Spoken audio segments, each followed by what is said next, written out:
हामी 34 वर्ष भयो यो देशमा विधिको शासन, मुलुकको प्रगति, जनताको हितका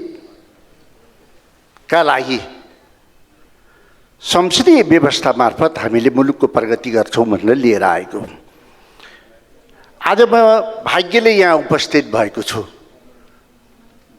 यही उद्देश्यका निम्ति मेरा धेरै साथीहरूले ज्यान गुमाए, धेरै साथीहरू अपाङ्ग भए। मैले आज तिनीहरूको पनि उहाँहरूको पनि प्रतिनिधित्व गर्नुपर्ने अवस्था छ।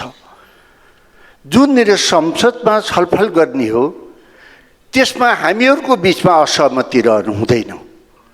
कोही हामी कुर्सीमा बसेका छौँ, कोही बोलिरहेका छौँ, कोही चाहिँ तल प्लेटी मारेर बस्नुभएको छ मान्यज्यूहरू। यो के हो? यसको समाधानका निम्ति मैले सरकारलाई आग्रह गर्न चाहन्छु। यो नाटकले, यो प्रवृत्तिले मुलुक अगाडि बढ्न सक्दैन।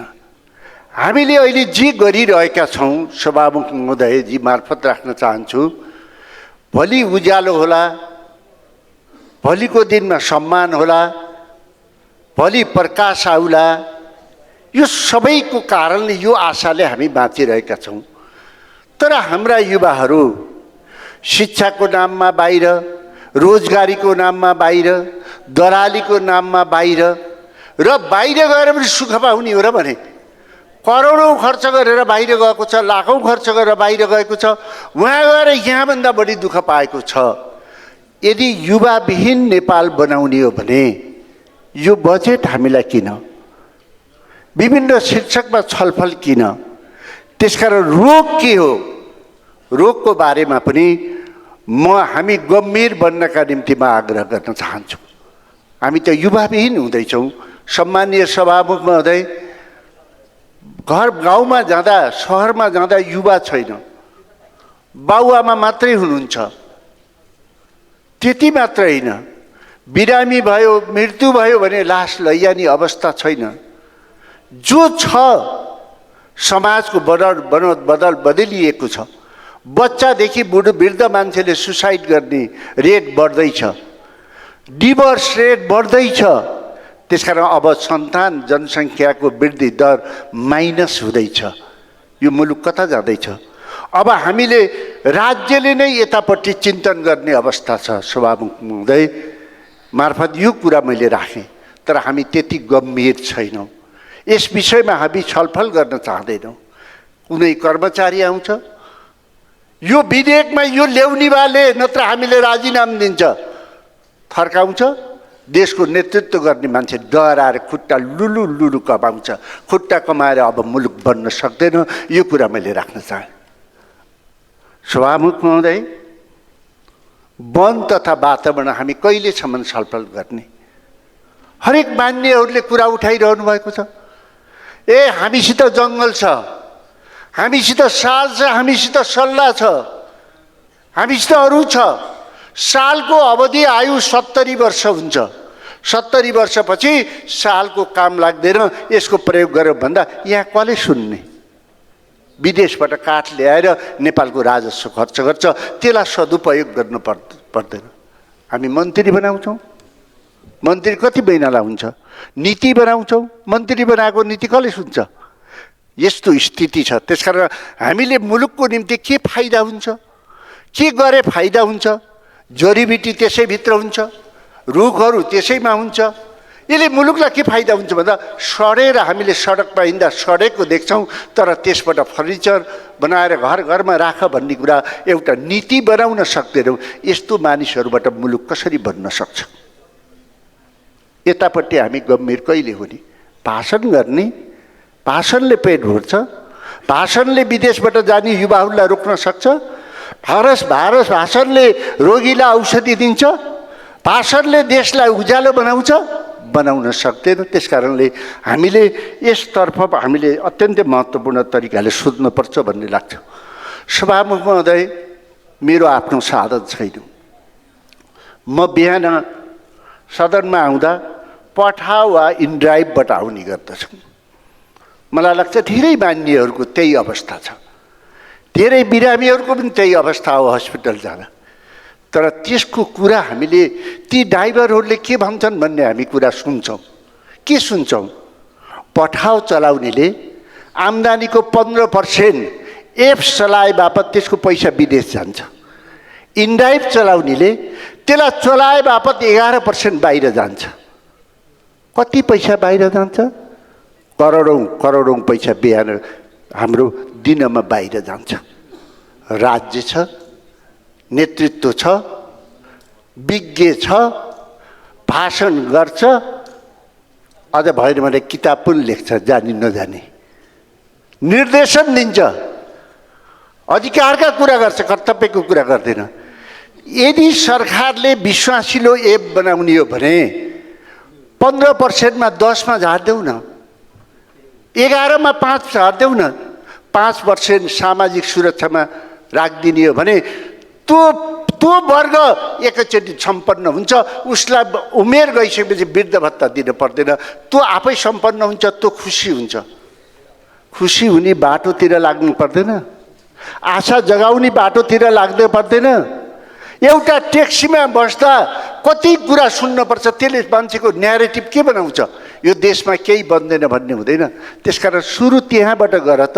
आज हामीले 34 वर्ष भयो बहुदलीय व्यवस्था ल्याएको, 34वटा बजेट ल्यायौँ। यस्तै समूहगत रूपमा हामीले सम्बोधन गर्यो भए यो मुलुक कति सम्पन्न हुन्थ्यो, विदेशमा बाहिर जान्थ्यो? यो चिन्तन छ, यो सोच छ। पार्टीका रसिदहरू आफू सम्पन्न बन्ने, आफू बन्ने, आफू निरोगी बन्ने, जनता जहाँसुकै जाओस्, कार्यकर्ता जहाँसुकै जाओस्, यो स्थितिले मुलुक बन्न सक्दैन। मैले केही भन्न चाहन्न।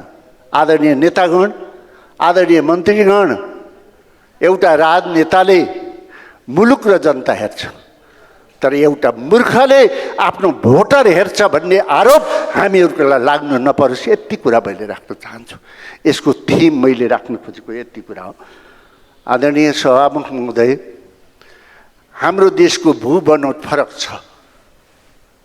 हाम्रो भूबनोट अनुसार यो देशको सबैभन्दा धेरै ठुलो राजस्व, जनता सम्पन्न गर्ने आधार हाम्रो जलस्रोत हो। जलस्रोतबाट हामीले नेपाली जनतालाई छिटोभन्दा छिटो सम्पन्न गर्न सक्छौँ। मलाई खुसी लागेको छ नेपाल सरकारले, आदरणीय जलस्रोत मन्त्रीले यही सदनबाट जलस्रोत नीति ल्याउनु भयो। 28,000 मेगावाट बत्ती निकाल्ने, 60 खरबभन्दा बढी लगानी गर्ने। त्यसमा पनि के छ? सीमान्तकृत वर्गलाई 2 देखि 5% सेयर दिने। त्यसमा के छ? 49% नेपाली जनताले लगानी गर्न पाउने। यो नेपालको इतिहासमा पहिलो दस्तावेज हो। यसलाई हामीले कार्यान्वयन गर्दाका दिन 5 वर्षमा नेपालमा गरिबीबाट अन्त हुन्छ। तर नेपालका कुनै पनि नेताले दिनमा 3 चोटि भाषण गर्छन्, म सरकारको प्रतिनिधि हुँ, म सरकारको नीति ल्याएको छु, अब स्वदेशमा आओस् वा विदेशमा बस्ने नेपालीहरूले आफ्नै देशमा लगानी गर्न सक्छन्, पैसा कमाउन सक्छन्, अब विदेशबाट नेपाल फर्कन्छन् भन्दा एकजनाले पनि भाषण गर्दैन यो देशमा। अब जलस्रोत नीति आऊ, देश बन्ने भयो भन्दा त अहिले त के नीति ल्याएको छ भन्नुहुन्छ भने टेक एन्ड पे अरे। तैँले बना, आवश्यक परे किनुला अरे। अब बैंकले कहाँबाट लगानी गर्छ? के हो सोचाइ, के हो चिन्तन, के हो बुझाइ, के हो इमान्दारिता, के हो? मैले यो देश बुझ्नै सकिनँ, मैले यहाँको नेतृत्व बुझ्नै सकिनँ। अब देश बन्दैछ भनेर आशा जगाइरहेको बेलामा फेरि निराशा त आयो। अब देशमा कसले लगानी गर्ने हो? यस्तो स्थिति छ। त्यसकारण माननीय सदस्यहरू, बुद्धिजीवीहरू, हामी सबैले एकचोटि बोल्न पर्ने भयो यो मुलुकको निम्ति। मुलुकभन्दा ठुलो, हाम्रो समाजभन्दा ठुलो, जनताभन्दा ठुलो, संस्कृतिभन्दा ठुलो केही पनि होइन। हामी मानिस, हामी आउँछौँ जान्छौँ, तर यसलाई बिगार्ने अधिकार कसैलाई पनि छैन, किनभने यो निरन्तर रहिरहन्छ। सम्मानीय सभामुख महोदय, नेपालको भूबनोट जङ्गलसित, कृषिसित, स्वास्थ्यसित जोडिएको छ। हामी जलस्रोत पछिको सबैभन्दा ठुलो आम्दानी कहाँबाट हुन्छ त? हाम्रो भूगोलले दिन्छ। भूगोलले कसरी दिन्छ भन्दाखेरि हामीले हिमाली साइडमा हामीले भेडा, च्याङ्ग्रा, चौरीहरू पाल्यौँ भने हामी 65 लाख जति भेडा च्याङ्ग्रा चौरी पाल्न सक्छौँ। त्यसले के दिन्छ त मुलुकलाई भन्दा, त्यसले हामीलाई के दिन्छ त भन्दा, भेडा च्याङ्ग्रा चौरीले सबैभन्दा पहिले ऊन दिन्छ। त्यो ऊनले के दिन्छ? हामीलाई रोजगारी दिन्छ। अहिले हामीले म आइसियुमा थिएँ। मैले आदरणीय अर्थमन्त्रीजीलाई म आइसियुबाट फोन गरेँ, मेरो कुरा चल्ला कि भनेर। नेपालको भूबनोट अनुसार हिमाली भेडा च्याङ्ग्रा चौरी पालौँ। यसले चाहिँ नि हामीलाई ऊन दिन्छ, त्यो ऊनले कार्पेट दिन्छ, त्यो ऊनले चाहिँ नि पस्मिना बनाइदिन्छ। त्यसले गर्दा संसारको मान्छेहरू नेपालमा ऊन र कार्पेट र पस्मिना बनाउन आउँछन्। त्यसले नेपालमा डलर ल्याउँछ। यो आउटको सबैभन्दा महत्त्वपूर्ण कुरा छ। दोस्रो, यसले के दिन्छ त भन्दा, यसले छुर्पी दिन्छ। संसारमा मानिसको भन्दा महत्त्वपूर्ण स्थान अहिले डगहरूको हुँदैछ, पपीहरूको हुँदैछ। मान्छेले त्यसरी राखिरहेको छ। नेपालबाट छुर्पी जान्छ, त्यो नेपाली पैसामा आउँदैन, डलरमा आउँछ। त्यति मात्रै कहाँ हो र?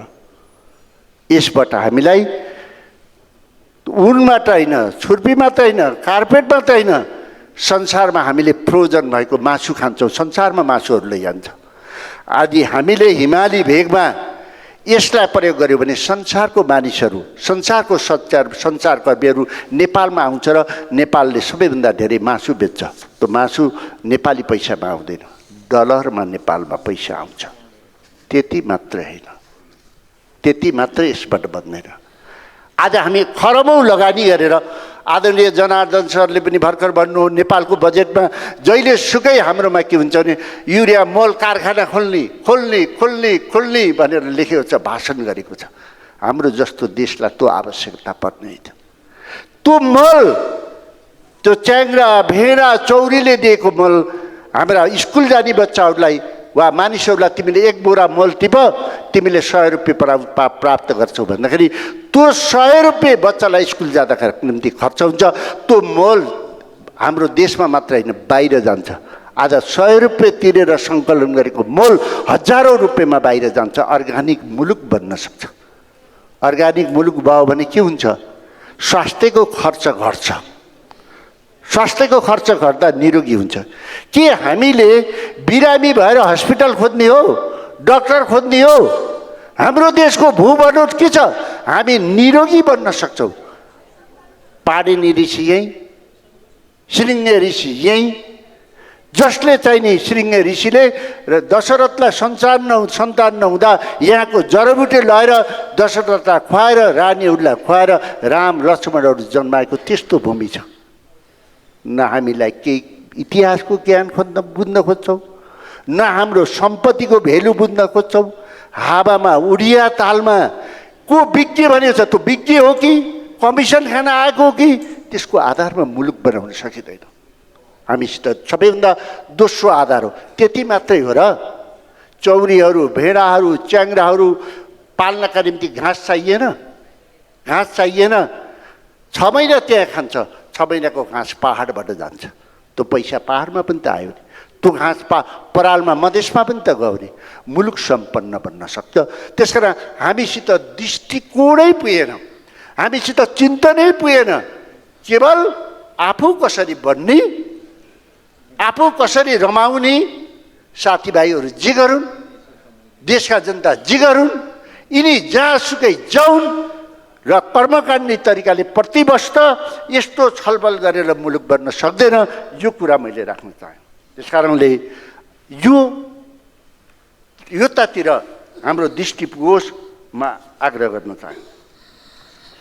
स्वास्थ्य र जनसङ्ख्या, मैले पहिला पनि भने, आज नेपाली जनताहरू कृषिदेखि यसमा जोडिएको छ। पानीसित यो जनताको स्वास्थ्य जोडिएको छ, योगासित जोडिएको छ, शिक्षासित जोडिएको छ, जडीबुटीसित जोडिएको छ। यो सबै एकै ठाउँमा पर्छ। त्यसकारण यसलाई हामीले गम्भीरतापूर्वक छलफल गरौँ भन्ने कुरा मलाई लाग्छ। अब कृषकले के गर्ने? कृषक त नाम मात्रै हाम्रो कृषक। कृषकको नाममा हामी कति भाषण गर्ने? तिनको नाममा अनुदान आउँछ, त्यो अनुदान तिनले पाउँदैन। अहिले मैले कृषि मन्त्रालयले निकालेको पुस्तिका हेरेँ के ती गरिब जनताहरूले ती किसानहरूले कृषि अनुदान पाए त भन्दा काठमाडौँमा बस्ने 9 जनाले अरबौँ अरबौँ अनुदान पाए ती जनताले न ब्याङ्कबाट ऋण पाउँछन् न तिनले अनुदान पाउँछन्। कति दिन भाषण गर्ने? यसलाई छानबिन गरौँ, जसको बालामा गल्ती भएको छ त्यसलाई कारबाही गरौँ, यति कुरा म राख्न चाहेँ। होइन भने किसानले केही पाउँदैन। न किसानले मल पाउँछन्, न किसानले बिउ पाउँछन्, न किसानले अनुदान पाउँछन्, न किसानले बजार पाउँछन्, न किसानले मूल्य पाउँछन्। हामीले विषादी खानुपर्छ। आज विषादीको कारणले हार्टको बिरामी, क्यान्सरको बिरामी कति बढिरहेको छ। यसपट्टि हामी कहिले चिन्ता नै गरेनौँ, सोचै छैन। यो सोच कसले बनाइदिने हो? यो सोचको विकास कसले गर्ने हो? यसपट्टि पनि हामीले ख्याल गरौँ। किसान भाषण गर्ने साधन नबनाऊ। किसानलाई अहिले पनि मैले फेरि दोहोऱ्याउन चाहेँ, किसानलाई मल देऊ, बिउ देऊ, बजार देऊ, मूल्य देऊ, तब पो मुलुक सम्पन्न बन्न सक्छ, तब पो हामी गरिबीबाट मुक्त हुन सक्छौँ। त्यसकारणले आदरणीय सम्माननीय सभामुखजी मार्फत यो कुरा मैले राख्न चाहेँ। यत्रो हामीसँग संस्कृति छ, पशुपति छ, लुम्बिनी छ, मुक्तिनाथ छ, हलेसी छ, लुम्बिनी, यति धेरै ठाउँहरू छन्। हामी गरिबी हुनै मिल्दैन। हाम्रा युवाहरू विदेशै जानु पर्दैन, संसार यही आउने ठाउँमा हामी कहाँ चुकेका छौँ, यस कुरामा मलाई राख्न चाहेँ। आज मैले आग्रह गरेँ यसलाई सबैको कानमा पुगोस्। आज संसारमा यत्रो क्यान्सर छ, हार्टको बिरामी छ, के संसारको वैज्ञानिकहरूले औषधि उत्पादन गर्न नसकेर हो? यो प्रश्न राखेँ। औषधि उत्पादन नगर्न सकेर हो? के क्यान्सरको औषधि बन्दैन? के हार्टको बिरामीको औषधि बन्दैन? के किडनीको बिरामीको औषधि बन्न सक्दैन? किन बन्दैन? यो प्रश्न हाम्रा लागि महत्त्वपूर्ण हुन सक्छ। किन बन्दैन भन्दा अहिले संसारमा औषधिको व्यापार पर इयर 20 ट्रिलियन व्यापार हुन्छ, 20। तर उनीहरूलाई क्यान्सरको औषधि बन्यो, किडनीको औषधि बन्यो, हार्टको औषधि बन्यो भने त उसको व्यापार कमी हुने भयो नि, उसले नाफा खान कम पायो नि। त्यसकारण यी नाफाखोरहरूले, बिचौलियाहरूले औषधि बनाउन दिँदैनन्।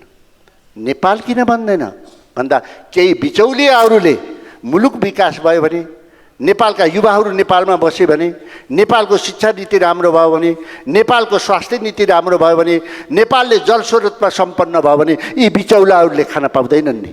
त्यसकारण यिनले हुन दिँदैनन्। हाम्रो कर्तव्य यिनलाई ठिक ठाउँमा ल्याउने हो, नत्र भने मुलुक बन्न सक्नु। यसलाई अनर्थ नमान्नु होला। राम्रा कुरामा ताली पनि बज्दैन, हप्पी पनि बज्दैन। हाम्रो देश यस्तो छ। हामी गम्भीर, हामी उडन ठाउँलाई कुरा गऱ्यौँ भने त्यसले छुन्छ मान्छे। संवेदनशील कुराले हामीले छुन्दैनौँ। यो नेपालको तस्बिर हो, यो नेपालको मनस्थिति हो। त्यसकारण हामीले फरक तरिकाले सोध्नुपर्छ भन्ने कुरा मलाई लाग्छ। अब अहिले सङ्घीय सामान्य प्रशासन मन्त्रालयदेखि, कृषिदेखि, स्वास्थ्यदेखि, कानुनदेखि हामीले के भन्ने? हामी कहाँ चुक्यौँ मैले भन्न चाहिनँ। हामी चुक्दा हामीले सही समयमा सही मान्छेलाई सही ठाउँमा राख्न सकेनौँ। त्यसले गर्दाखेरि हामीले आशा जगाउन सकेनौँ। आज म मेरो देशको बारेमा म यो गर्दैछु, यो ग्लोबल भिलेजमा, यो सदनबाट मैले भन्न सक्थ्यो मैले यति वर्षभित्रमा मैले सडकहरू बनाउँछु, यति बेला वर्षभित्रमा मैले बिजुली ल्याएर, अझ भएन भनेर भारत र चीनको द्वन्द्वमा हामीले नेपालमा के गर्नु पर्थ्यो? बिचमा दुबईको लगानी नेपालमा गराउनु पर्थ्यो। त्यसले अन्तर्राष्ट्रिय सम्बन्ध बढाउनु पर्थ्यो। त्यो बाटोतिर हामी छैनौँ, बरु उत्पादन नगर्ने बाटोमा हामी छौँ। आज नेपालमा कुनै पनि भिजनरी नेता भएको भए, भिजनरी नेताको नेतृत्वमा मुलुक भएको भए, कुम्भ मेला 21औं शताब्दीमा 65 करोड मान्छे कुम्भ मेलामा भेला भए अरे। यति कुम्भ मेला बनाउने नेपालमा कति छन्? यति तु भिजनरी नेता भएको भए रिडीको शालिग्राम र त्यहाँको जललाई हामीले कुम्भ मेलामा रुरुको मुक्तिनाथको जल शालिग्राम भन्यो भए खरबौँ पैसा नेपालमा आउँथ्यो। भाषण गरेको छ, जनतापट्टिको चिन्तन छैन, मुलुकपट्टिको चिन्तन छैन, आम्दानी कसरी बढ्छ ल त्यसलाई बाँडौँ भन्ने चिन्ता छैन। केवल आफ्ना आफ्ना मान्छेलाई बजेट बाँडेको छ, आफ्ना आफ्ना मान्छेलाई बजेट बाँडेको छ। कहाँ आवश्यकता हो बजेटको, कहाँ विकासको आवश्यकता हो, कहाँ आवश्यकता होइन, मतलब छैन। आज सरकारले करोडौँ लगानी गरेका सडकहरू खानेपानीहरूमा बजेट काटेको छ। यस्ता मूर्खहरूलाई के भनेर कसले राज्यले सम्बोधन गर्ने र संसदहरूले सम्बोधन गर्ने? योभन्दा विडम्बना के हुन्छ? कहिले बोल्ने? देश डुबिसक्यो, रसिद साँतेर बोलेर हुन्छ कि? रसिद त मैले बनाएको, यो मुलुक र यहाँको जनता थिए, त्यसकारण मैले रसिद बनाएको, मैले पार्टी बनाएको। यो मुलुक र जनता रहेनन् भने के हुन्छ? कर्मचारी विधेयक ल्याउँदा झगडा गरेको छ के सधैँ खानै पर्ने एउटाले? जारी सिद्धता दिन अर्को दिन नियुक्ति पाउन पर्ने? यो कुन देशमा छ? जसलाई कारबाही गर्न पर्ने हो उसलाई अर्को नियुक्ति अबदेखि यो देशमा हुन सक्दैन, जेसुकै नेताले भन्नु। र म प्रमुख सचेतकजीहरूलाई आग्रह गर्न चाहन्छु, तपाईँले निर्देशन मात्रै दिने होइन, कर्तव्य पनि निभाउनुपर्छ। यो कुरा मैले सबै पार्टीका साथीहरूलाई आग्रह गर्न चाहन्छु। आज हाम्रो काम भयो, आमाको नाममा विधेयक भयो, नागरिकता पाउने भयो, कति मान्छेहरूलाई अन्याय भएको थियो, कस्तो अवस्था थियो। आज ती पनि नेपाली भन्ने भए, नागरिकताविहीन त मुलुक बन्न सक्दैन, मान्छे हुन सक्दैन। यी राम्रा कुरा छन्। अब राम्रा काम गरौँ न, राम्रो सोच र चिन्तन गरौँ न। यो मुलुक बनाउन समय चाहिँ लाग्दैन, 5 वर्षभित्रमा यो मुलुक बन्न सक्छ। तसर्थ मैले साथीहरूलाई आग्रह गर्न थालेँ, सरकार मार्फत भन्न चाहेँ, हाम्रो रक्षा मन्त्रालय छ, यसलाई पनि प्रोडक्टिभ काममा कसरी लगाउने हो, हामीले सामान्य समयमा योजनाहरू कसरी सिद्ध्याउने हो। नेल्सन मण्डेलाले अस्ति भन्नुभयो, मुलुक बिगार्न केही गर्न पर्दैन, बम बारुद रकेट केही हान्न पर्दैन, त्यहाँको शिक्षा नीति बिगारिदिने हो भने त्यो मुलुक बिग्रिन्छ। मैले भनेको होइन, नेल्सन मण्डेलाले भनेको। आज हाम्रो अवस्था, हाम्रो शिक्षाको अवस्था के छ? हामी 28,000 हाम्रो पुर्खा बाबुआमाले चलाइदिएका स्कुलहरू खोलेका थिए। आज ती स्कुलहरू 15,000 माइनस हुँदैछन्, 13,000 बन्दैछन्। कसैले पनि सरकारी स्कुलमा पढ्न चाहन्न। यसलाई बनाउनु पर्दैन, यसलाई हामीले अगाडि बढाउनु पर्दैन। यो दायित्व हाम्रो होइन। म आग्रह गर्छु, हामी मुलुक बनाउन सक्छौँ, मुलुकलाई सम्पन्न बनाउन सक्छौँ। हाम्रा युवाहरू विदेश जान पर्दैन, हामी यहीँ राख्न सक्छौँ। हाम्रो प्राकृतिक स्रोत र साधनको प्रयोग त गरौँ। वन मन्त्रालयलाई म आग्रह गर्न चाहन्छु, आज मुक्तिनाथ छ, हजारौँ लाखौँ मानिसहरू दिनमा आउँछन्। अन्नपूर्ण संरक्षण मञ्च भन्ने एउटा एनजिओले प्रत्येकबाट 1,000 उठाउँछ। 4 नम्बरको मुख्यमन्त्रीले यो राज्यको कोषमा ल्याउँ भन्दा कसैले मान्दैन। ती व्यक्तिहरूलाई खान लाओ यो मुलुक, त्यो राज्यको कोषमा ल्याउँदैन। मुक्तिनाथको हामीले चढाएको पैसा मात्रै प्रयोग गर्ने हो भने, त्यहाँ गएको टुरिस्टहरूलाई हामीले लिएको पैसा मात्रै प्रयोग गर्यो भने त्यो भेगको विकास हुन सक्छ। के हेरेको, के गरेको? तपाईँले बजेट वितरण गर्नुहुन्छ, तपाईँले वितरण गर्ने पैसा सही ठाउँमा आएको छैन, सही ठाउँमा आवश्यक ठाउँमा छैन भने मेरो अर्थ मन्त्रालयबाट काटिएछ किन भन्नुहुन्छ? राजीनामा दिएर बस्नुहोस् न। मुलुक चलाउन कसैले रिक्स उठाउनु पर्छ, पद म छोड्नु पर्छ, तब मुलुक बन्छ। त्यसकारण समष्टिगत रूपमा हामी सबै नेपाली हौँ, हाम्रो समाज हाम्रो संस्कृति एउटै हो। त्यसपछि हामी देशलाई अगाडि बढाउन हाम्रा विभिन्न विचारहरू छन्, त्यसकारण पार्टीमा आबद्ध भएका हौँ। त्यो पार्टी बनाउन सही र योग्य मान्छे आवश्यकता छ। एउटा नेता बन्ने मान्छेले, एउटा देश चलाउने मान्छेले संसदमा अडियोमा आएर भन्नुपर्छ, मेरो मुलुकको समस्या यो हो, यो म यसरी समाधान गर्छु। मेरो मुलुकको सम्पत्ति यो सम्पत्तिलाई जनतासित मैले यसरी जोड्छु। म 5 वर्षभित्रमा मुलुक सम्पन्न बनाउँछु, नभनिकन मुलुक बन्न सक्दैन। आज संसारमा विकासको प्रतिस्पर्धा छ, हाम्रो देशमा गरिबी कसरी बढाउने भन्ने प्रतिस्पर्धा छ। आज म हस्पिटल गएको थिएँ, टिचिङमा काममा गएको थिएँ। आज पढ्नुहुन्न डक्टर, नर्स पढ्नुहुन्न भन्छौँ हामीहरूले। हेर्नुहोस् है, त्यहाँ जाँदाखेरि नेपालीले 42 लाखमा डक्टर पढ्दो रहेछ। विदेशीले $78,000 तिर्नु रहेछ। अहिले भारतमा 55% निजीले गरेको छ, 45% सरकारले डक्टर पढाउँछ। त्यहाँ 10 लाख युवाहरूले डक्टर पढ्न चाहन्छन्। चाइनामा त्यस्तो स्थिति छ। चाइनामा 30,000 डक्टरहरू युवाहरू बाहिरबाट गएर पढ्छन्। आज यो देशमा तिमी हस्पिटल गराऊ, तिमीले बच्चा पढाऊ, तर गरिबले पढ्ने ठाउँ अहिले 10% छ। गरिबहरूलाई अझ 10% बनाएर 20% बाहिरबाट विद्यार्थी लिएर आउँछौ भने तिमीले जति पैसा लिएर आऊ भन त यो देश बन्छ कि बन्दैन? सोचै छैन। जेमा पनि विरोध हो। राम्रा गर्ने मान्छे पनि चिन्ने होइन, नराम्रा गर्ने पनि चिन्ने होइन, मुलुक बन्छ? बन्न सक्दैन। यो मेरो आग्रह हो। अब त बनाऊ। यत्रो देश विदेश पढेको नेपालीहरू हुनुहुन्छ, यति राम्रो नम्बर ल्याएको व्यक्तिहरू हुन्छ, उहाँहरूले ठाउँ पाउनु भएन कि? ठाउँ पाउनु नपाएको बेला पनि समय सकिएको छ। यसमा समीक्षा गरौँ। मलाई समय दिएकोमा आभार, धन्यवाद।